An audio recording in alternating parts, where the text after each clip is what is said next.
All right, guys. Well, we've probably tried this now 7 or 8 times, and I've probably said the same shit over and over again. We keep having technological issues. So, what I'm doing is I'm recording it with my girl's phone.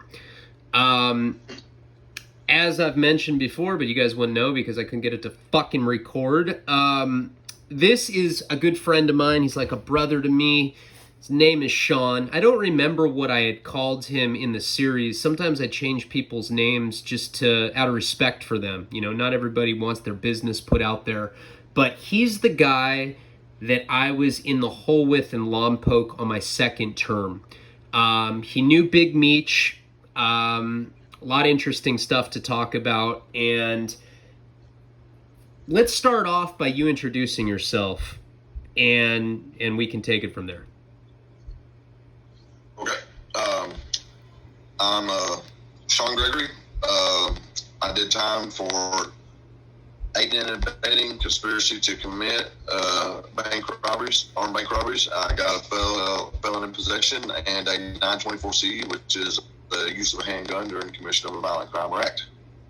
I did not rob the bank or even go into it. There was nothing that put me there. I just got pretty much stepped on by the government and thrown under the bus by my cousin who robbed the bank and put me in prison.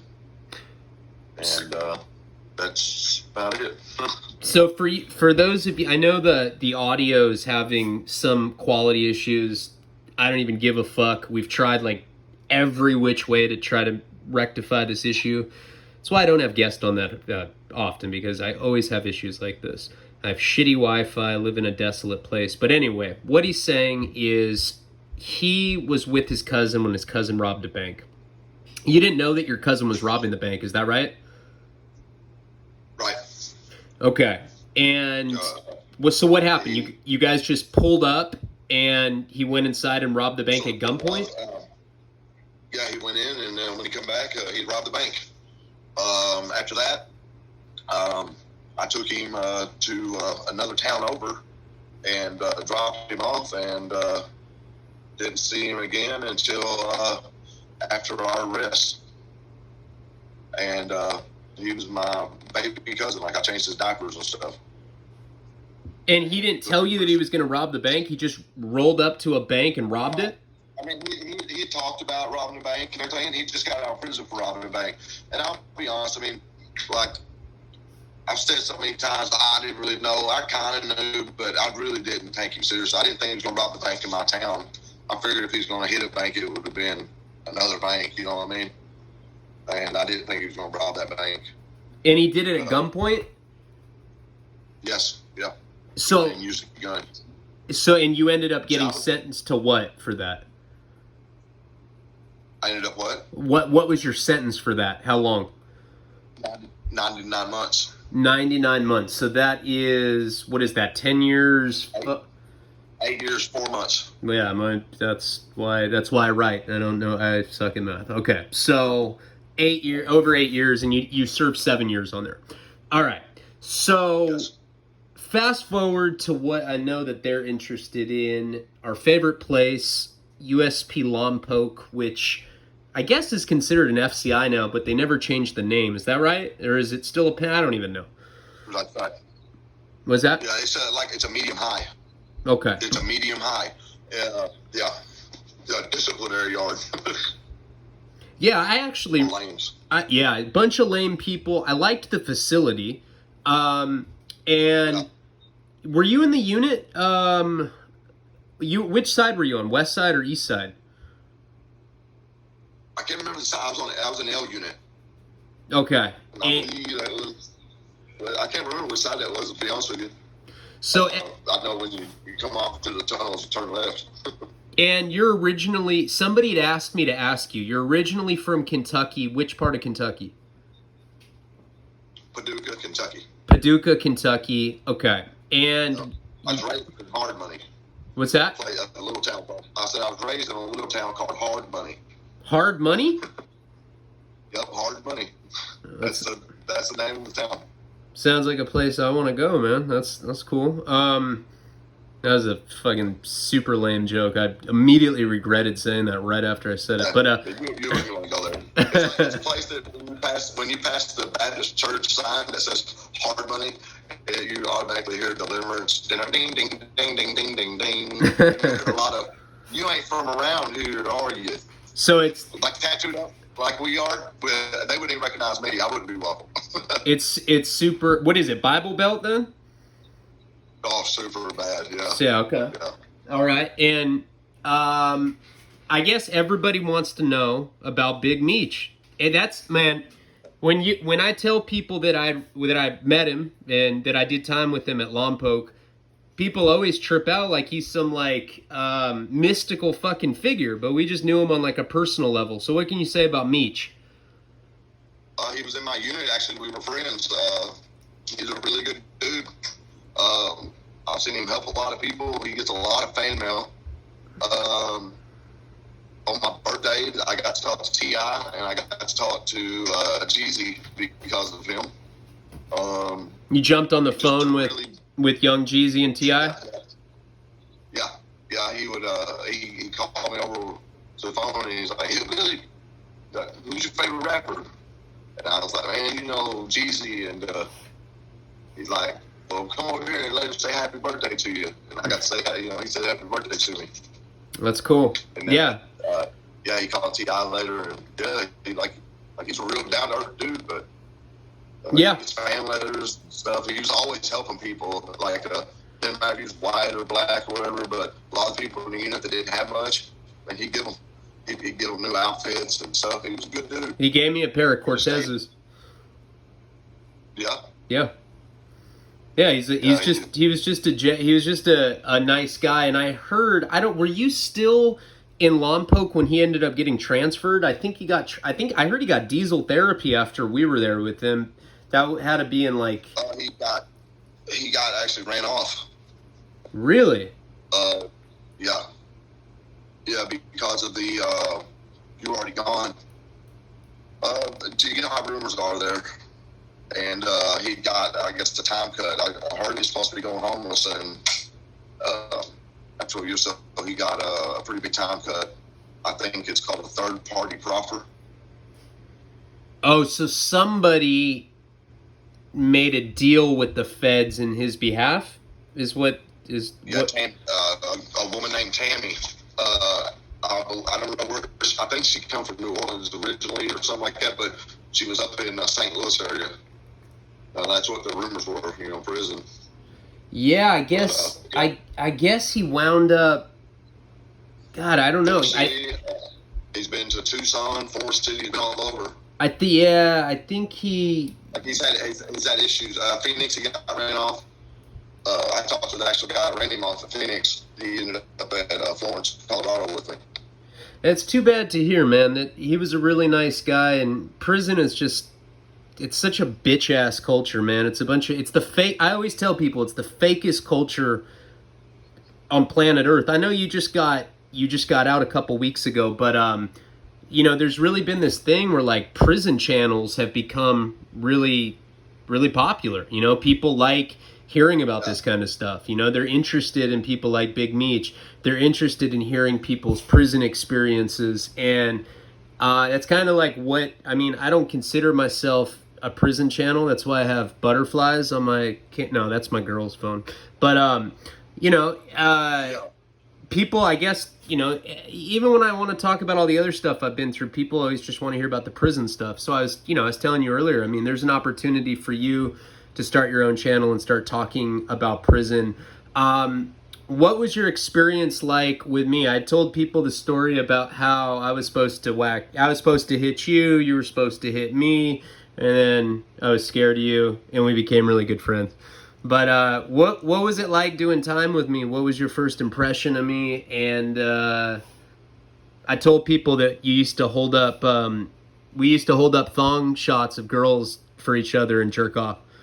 Man, that's not gay. We sure did, man. That's what real friends do. Oh, we sure did. We pop in those headphones and hold up the thong shot. I believe we used your wife.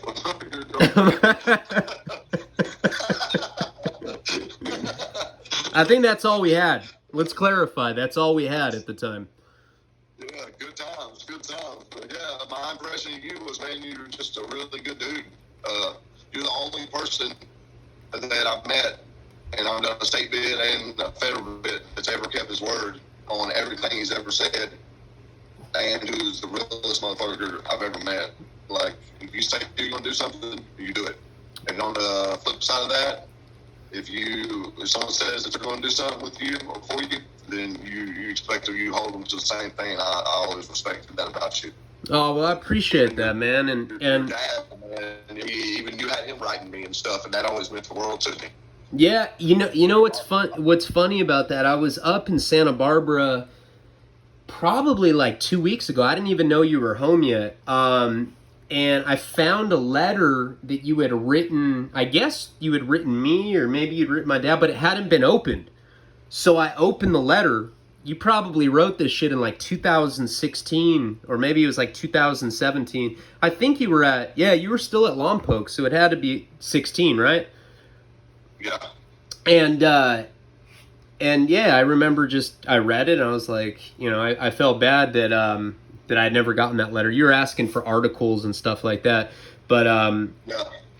But okay. Anyway, now at the time there were different narratives going around about what had happened to you. Jump out of the races, hit yourself with the rock. Someone else hit you with the rock. Do you wanna go into it and set the record straight, or is that something you don't want to talk about? Hell yeah. Yeah, I pulled a move. My wife, we live all the way in Illinois. It was 2,032 miles away. We don't have a lot of money. My wife wanted me to get closer, and I asked for a transfer 3 or 4 times. And so I went to Tom, who was the only person I knew that was as dumb as me and as broke as me, and I paid him a little bit of stuff and a set of headphones. And I put in a mouthpiece, and I let him hit me as hard as he could 7 or 8 times where he couldn't break the skin. So I walked over and grabbed the biggest rock I could find at the grove, and I gave it to him, and then he had to hit me twice with it. And wow, that's so.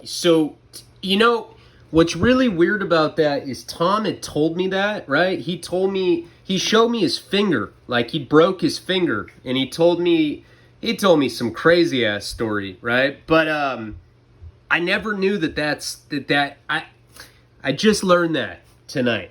I'm learning that. That's funny though. All right, well, that sets the record straight with that. So, what happened after I left? Do you want to go into that? Like, what was your experience? I guess there was other bullshit that happened along the way. You feel free to go into whatever you want to talk about. Yeah, you mean at Lompoc or? No, I mean, what stuff happened the whole time. How long were you in the hole after I left? Let's see, what'd you leave in April? Man, you know what? Honestly, I've fucking gotten out of prison so many times. I don't even remember. I think it was March. Yeah, I think it was the end of March or something like that. Yeah. So I ended up leaving in September. Damn. I watched Lompoc started turning up too. Actually, I watched the Southsiders, a dude named Criminal stab with the guy on a fish joint. You can see the wreck yard from the chute. From the backside, you can see over by the handball court. Yeah. I watched a good stab in there. While you were at rec? Do what? While you were at rec? No, I was in the cell and I was looking out the window. Dude had him up against the fence. Oh, okay. I actually ended up becoming pretty good friends back there in the shoe as a dude named Criminal. And he just come from the state, from Corcoran or High Desert, something like that. And this other guy had been over some state stuff, and he butchered him out there. It was like in August. It was a good one. No, man, I'm glad you're back from that fuckhole, and I'm glad to be out myself. Then you went to Florence, Colorado, which, by the way, Florence used to have a really hardcore reputation. People used to, I used to hear nothing but horror stories about Florence. Did you like it there? It's my favorite. It's probably my favorite spot in the feds. Really? Yeah, it's a really good spot. Yeah, it's a super good spot. They locked it down for anything. You know, the feds are super petty. Yeah. The food was really good. You know, everybody always says, "Oh, I want to go to the feds," or "Man, I wish I'd gone to the feds." It's that, but believe me, and you can vouch for this. Man, there's nothing better than the feds. It's just a prison. It's a prison with everybody's got attitudes and what they don't know about you, they'll make up. You know, it's like being around a bunch of 8th grade girls all the time. For me, that's the way I've summed prison up by this: 1960s America ran by 8th graders. Yeah, 8th graders that stab you when they're mad, though. When they're on their periods, they stab you. Yeah, it's ran by 8th graders with 6th grade educations. And so what ended up happening at Florence? Florence, I was doing real good there, and they got a kite in the mail that said that I was going to stab a CO. So at 5 in the morning, I'm in my cell.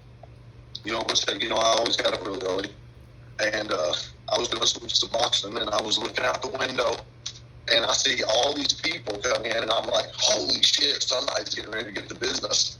And I see them pass the cell, and I was like, oh man, I bet they're going to get such and such. I woke myself up. I was like, man, look at this shit. I mean, they got combat boots and fatigues, and they got guns and stuff.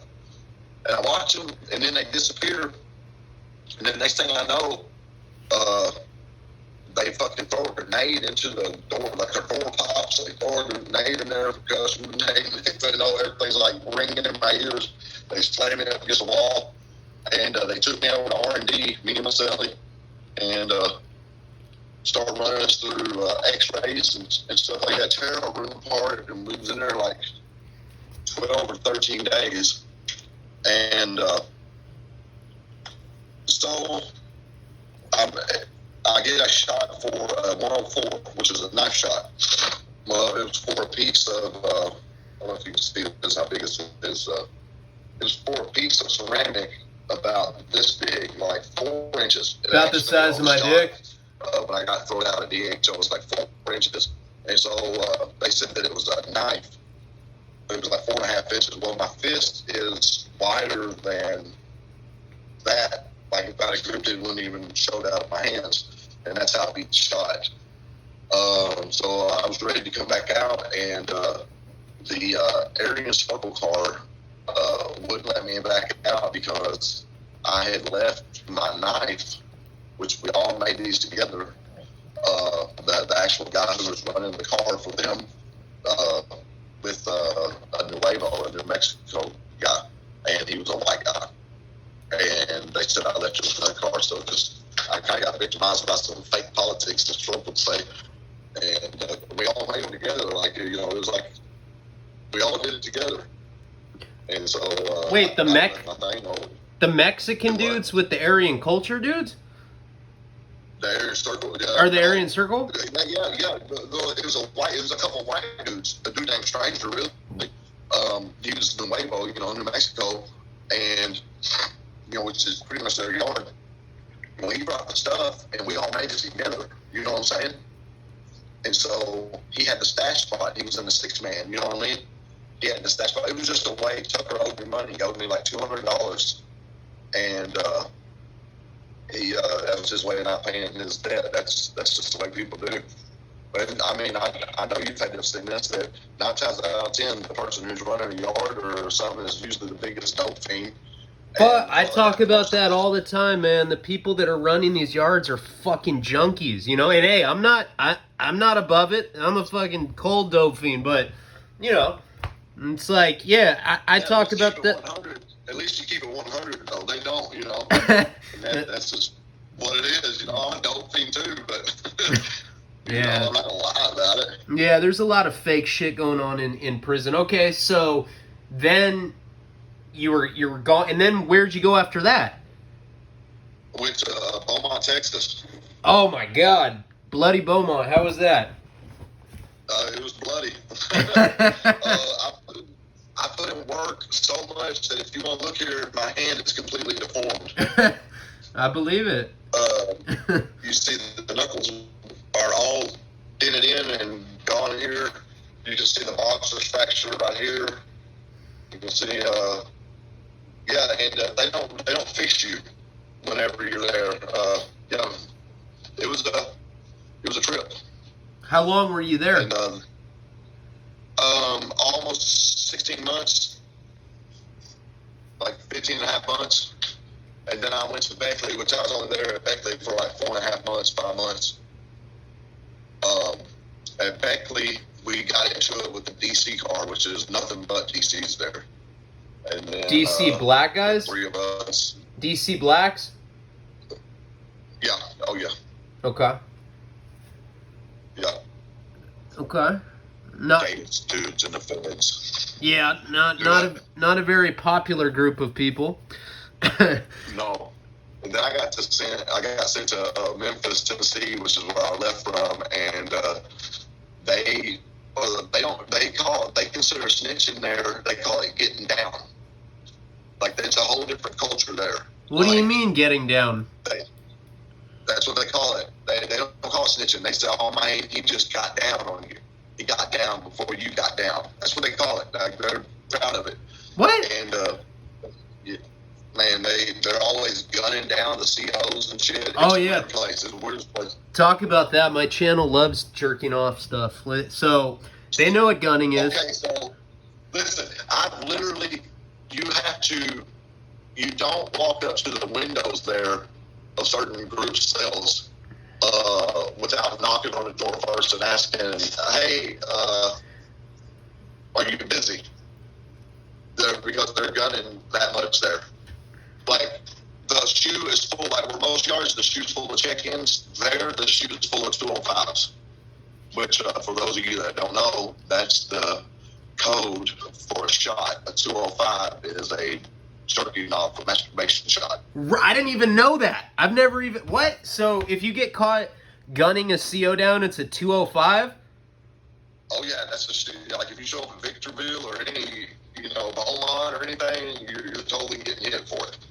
What? Really? I've never even heard of that. Well, no, I mean, I've heard of gunning. That's a 200... So, you're telling me that the feds are saying that a dirty drug test is worse than jerking off to a fucking cop? Yeah, isn't that crazy? Yeah. Wow. That's bullshit. I look at, I have daughters. I have 7 children total, between my stepdaughters and sons and my real ones. And to me, it's like, I was raised by women. We came from a woman, our mothers. And I just think it's like, if you jerk off at someone with clothes on, hiding behind a door or just watching them, or they cut holes in their pockets and do it, like, you're a lowlife. Like, I don't, like, my wife, she manages a store. And I worry about people all the time, because you're a deviant. If you do something like that, that's like a sexual case. Like, it's just weird to me. Yeah, I've only gunned down dudes. Do what? I've only gunned down dudes. Oh, yeah, totally. Yeah, dudes. If I had a quarter every time I on the slide, I fucking gunned you down. Yeah. Shit. I only do it when I only gun dudes down when I'm stoned, though. Do what? I only gun dudes down when I'm stoned. Yes. Bud makes me do shit like that. So, okay. So, damn, dude. So you were in a spot where dudes were gunning female cops down. Oh, gunning. I'm talking about if they had real bullets, they'd all be dead. So were guys butt fucking there then? I mean, if gunning down's cool, is homosexual activity going down or? I don't know. I never could get no one to go. Yeah, that's right. Hey, you remember what Ben Carlson said? Everybody in prison is gay. Yeah, I don't know what happened. I don't know what happened to that guy. I don't know. I hope he choked on somebody's dick. Ben Carlson, the black dude, Yeah, that's what I wish. I wish Republican. instant karma on people like that. Yeah, dude, he's a weirdo. So, was there a lot of dope there? Yeah. Yep. What kind? What? So, I just got out of the feds. Fuck, man, in 2018. I want to say. Where'd you leave? What's that? Where'd you leave from? I left from Victorville. Okay. Yeah, they fucking smashed me off that yard. For some fucking stupid shit, man. Like, Hey, yeah. hey, guess what? You're out and they're not. Yeah, no, I know. And when they do get out, they're gonna live in a bush, you know? Yeah. But what I was gonna say is when I was in there, everybody was doing K2 Spice and Oh Suboxone. my God. The K2, I call it the zombie drug. Yeah. People are like, they just they'll just do some crazy shit. Oh, hey, at Lompoc they were smoking the actual like herb shit. The K2 like herb, right? They weren't smoking Yeah, they were. piece of They paper. were smoking it with PCP. They were actually smoking the PCP kind. Good. They were actually doing the PCP stuff there. Yeah, no, I remember that was crazy. Do you gotta go right now since your roommate's there? No, he left. He was already in here. He was just had to take a phone call. He took off. Yeah, he's all hearing you talking about dudes gunning chicks down in prison. Well, I guess you're at a he knows. It's totally hard. He probably ran to the shower so he can jerk off. That was his erotica right there. What were people? Was there heroin out there? Yeah, but you know that's one thing, man, that I swore I would never touch again. You know, that's the only reason why I even got hooked up with my cousin was, you know, I was doing real good. I was on the steroids and shit like that, you know, before I come to the feds, and heroin ruined my life. So I knew it was there, but I've always tried to stay away from it because, you know, I don't want to go back to prison for heroin, and I know that if anything will send me back, it'll be pain pills or heroin. Oh yeah, no, I was talking about at the spot that you just paroled from. Well, that's what I'm saying. I've heard that there was some there, but I never actively sought out to find out. You know what I mean? Like, there was a ton of K2, a ton of weed. I was smoking 8 blunts a day there. Blunts? Blunts, full blunts. Did they have phones? Yeah. Okay. They had these little bitty phones that looked like they call it I call it a BMW phone because it looked like a BMW key. If that makes sense, like it was a little bitty thing. Yeah, no, I mean, hey, there's so many weirdos like posting videos right now from their phone. I mean, not even weirdos, just people showing the conditions with COVID in there. Like, and I know in the South there's a lot more phones than there are, like, say, on the West Coast. I never saw phones in Lompoc, did you?